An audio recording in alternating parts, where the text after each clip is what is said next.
Bonjour et bienvenue sur ma chaîne YouTube PP World pour ce billet d'humeur. Alors on se dit tout, c'est vraiment de l'impro total sur l'improvisation.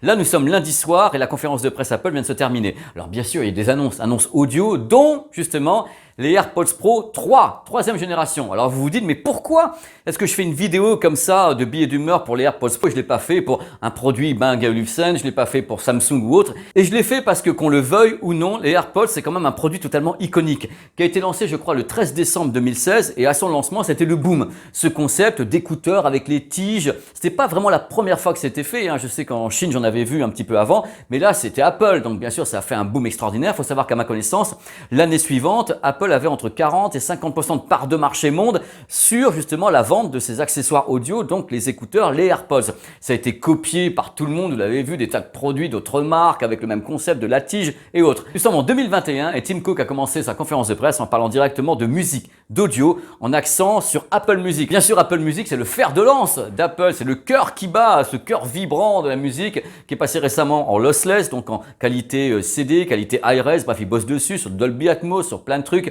sur le suivi dynamique justement de la musique avec la tête, on va en parler tout à l'heure. C'est plutôt intéressant. Donc les AirPods 3e génération se pointent. Alors d'abord, je vais commencer par vous dire que le tarif m'a un peu surpris. Je m'attendais à un produit qui soit allez, à 169 €, un truc comme ça. Eh bien non, c'est près de 200 €, c'est-à-dire 199 € pour les AirPods 3e génération. A priori, je crois que la vente, c'est 26 octobre. Donc, ça sera disponible à ce moment-là. Il y aura bien sûr un test sur la chaîne, le temps que je les récupère, le temps que je puisse parler avec des ingénieurs d'Apple, le temps qu'on fasse les mesures avec l'ingénieur du son, le temps que je tourne la vidéo, que je sois sûr. Ça ne sera pas en ligne 2 jours après, moi, il me faut plus de temps. Mais dans tous les cas, vous aurez les mesures, vous aurez tout pour que ça soit le plus cool possible. Donc, les AirPods 3e génération ont un design, paraît-il, un tout petit peu revisité. C'est-à-dire qu'ils rentrent mieux, justement, à l'entrée du conduit auditif, c'est-à-dire que sachez qu'en effet, ce n'est pas des intras, on ne plug pas comme ça, on les positionne à l'entrée du conduit auditif. Voilà, avec en même temps un nouveau tissu mèche pour les micros. À l'intérieur du produit, c'est là que ça devient super intéressant, il y a des nouveaux haut-parleurs, des nouveaux drivers signés Apple.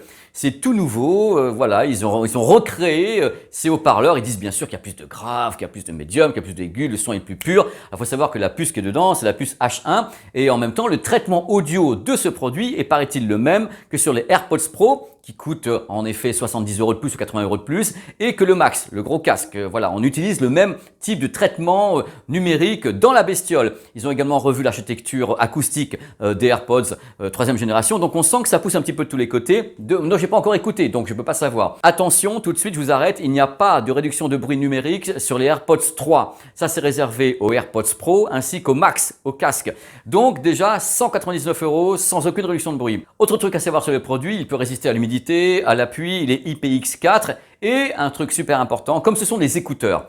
Les écouteurs, c'est pas que j'aime pas. Vous allez me dire, oui, alors les écouteurs, t'en fais pas sur la chaîne. C'est pas que j'aime pas, c'est qu'en effet, ils rentrent pas dans le conduit auditif. Donc, on ne fait que les positionner devant le conduit auditif. Ça fait que ce qui se passe, c'est qu'on entend facilement à l'extérieur des écouteurs. Donc, les gens ont tendance à mettre un petit peu fort. C'est le gros problème, c'est dans le métro, tu as les écouteurs, tu entends vachement le bruit des rails, le bruit du wagon. Donc tu mets un petit peu plus fort, tandis qu'au moins avec les intras ou les intras à réduction de bruit, tu entends un peu moins autour, donc tu mets un petit peu moins fort. C'est tout ce que j'ai à dire. Je suis content, moi je teste tout, de toute façon je suis là pour ça. Alors autre truc, j'arrête pas, je suis super content de faire ce billet d'humeur. Autre truc important qu'il faut savoir, ils ont installé un égaliseur automatique sur le produit. C'est pas les premiers à le faire, croyez bien. L'égaliseur travaille avec un micro. C'est des micros qui sont placés en même temps dans les AirPods qui permettent de détecter s'il y a un problème de son. Alors comment est-ce que ça se fait? C'est tout simple. C'est le son est envoyé dans votre oreille, mais une sorte de retour dans l'autre sens et le micro sait s'il reçoit toutes les fréquences qui reviennent dans le sens ou pas avec une sorte de sensation d'aller-retour. Et s'il dit s'il y a un truc qui va pas, il va égaliser, c'est-à-dire qu'il va réégaliser le son par rapport au fait que vous avez bougé un petit peu les écouteurs devant votre conduit auditif. On sent que le micro va détecter que vous n'êtes pas bien placé. À ce sujet, il y a d'autres marques qui la jouent différemment. Il y a d'autres marques qui utilisent l'application, c'est-à-dire que l'application peut détecter qu'il y a un problème de positionnement de vos écouteurs ou de vos intras dans l'oreille et vous avez une alerte sur l'application, il dit attention, repositionnez-les mieux. Mais là, ce que fait Apple, c'est il vous dit pas repositionner les mieux, c'est qu'ils vont réajuster justement le son, le grave, l'aigu, le médium par rapport au moment où vous allez bouger un petit peu pour vous permettre de continuer à avoir un son qu'eux considèrent de bonne qualité. Donc c'est un truc automatique qui ne passe pas par l'application. Je mets fin au suspense, j'aime bien faire ça, je mets fin au suspense. Côté codec audio du Bluetooth, c'est inchangé. vous avez les codecs audio basiques utilisés par Apple depuis des années, le SBC, qui est obligatoire, et le AAC, donc le codec compressif avec perte d'Apple. Il n'y a pas d'évolution de ce côté-là, rien du tout. C'est-à-dire qu'en effet, il y a Apple Music, qui est bien sûr dans le giron d'Apple. Apple Music, la qualité a monté, on est en lossless et tout, avec des qualités CD, 24 bits, mais c'est pour tout le monde. C'est-à-dire Apple Music, c'est pour la terre entière, pour les gens qui ont Android et autres. Et il y a bien sûr les produits Apple, donc les accessoires audio, qui eux, de ce côté-là, n'évoluent pas encore. Donc on verra plus tard s'ils créent un codec ou s'il faut évoluer les choses ou travailler avec d'autres, je ne sais pas encore. Quoi qu'il en soit, les AirPods 3 de ce côté-là ne font pas mieux que les Pro ou bien le Max. On reste avec les codecs basiques les plus utilisés dans le monde. Je pense que c'est vraiment là qu'est le choix d'Apple. Et si on parlait de quelque chose qui n'existe pas justement sur les AirPods 1 et 2 et qui arrive sur le 3, il s'agit du head tracking. Alors, j'en ai parlé beaucoup sur la chaîne, vous avez des vidéos de tous les côtés avec le Spatial Audio, le Dolby Atmos for Music, le Dolby Atmos sur les films, on met le casque max et quand on bouge la tête, en même temps l'action suit, c'est génial et tout, voilà, c'est le head tracking, le suivi dynamique du son. Et ça n'existait pas sur les AirPods, mais cette fois-ci, ils ont intégré justement des capteurs sur la 3e génération qui permet d'avoir justement ce head tracking.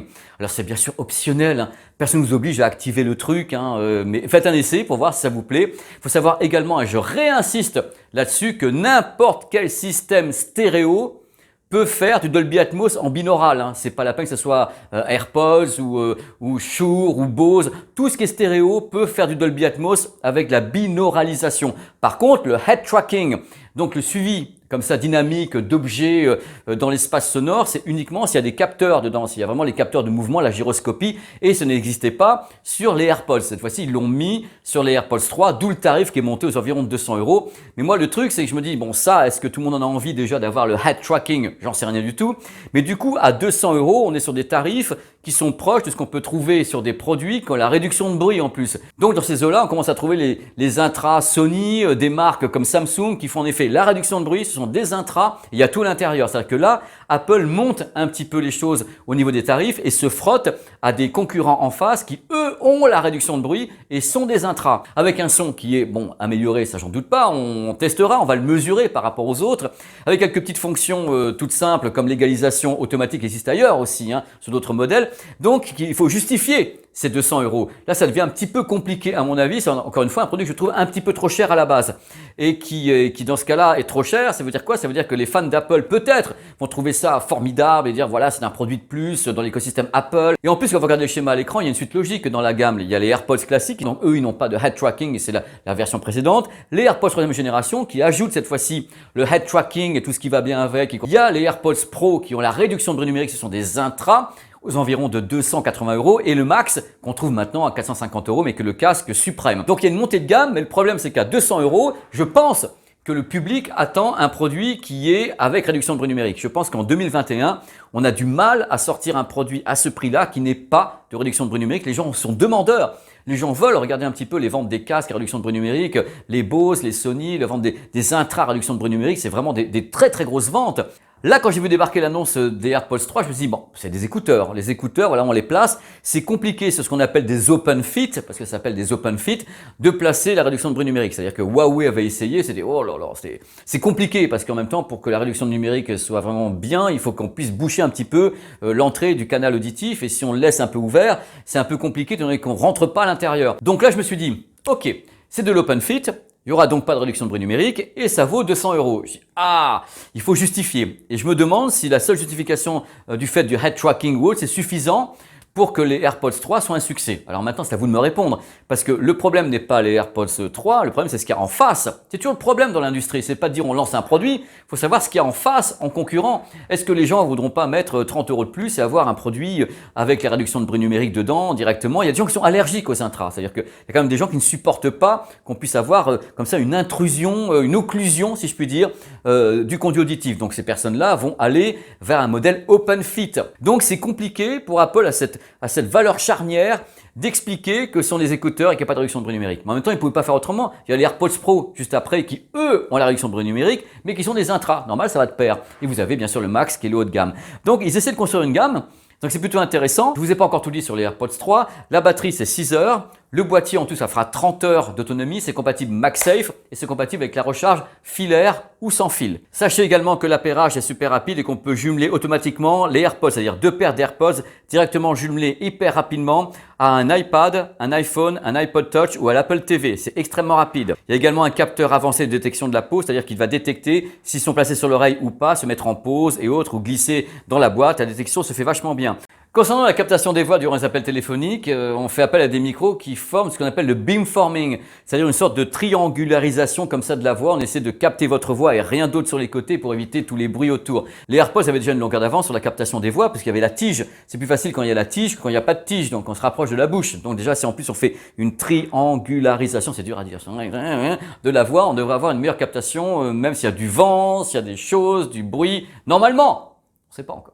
On rappelle également que des tas de commandes peuvent être données via Siri avec ces AirPods 3e génération. C'est bien sûr dans le package, vous en doutez. Il y a Siri dedans.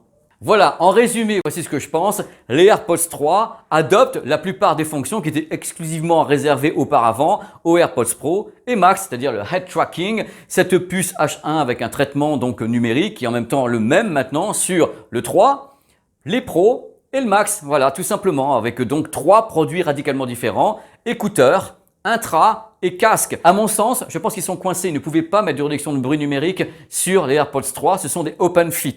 Voilà, c'est-à-dire qu'ils sont ouverts, ce sont des écouteurs et pas des intras. Je pense que c'est pour ça qu'ils ne l'ont pas fait. Dans ce cas-là, il fallait réduire un peu le prix. Donc les mettre à 159 € en disant ok, il n'y a pas de réduction de bruit numérique, on va pas pousser. Mais comme il y a les capteurs, la gyro, le suivi de la tête, ils ont monté le tarif. Et des nouveaux également haut-parleurs qu'on va tester.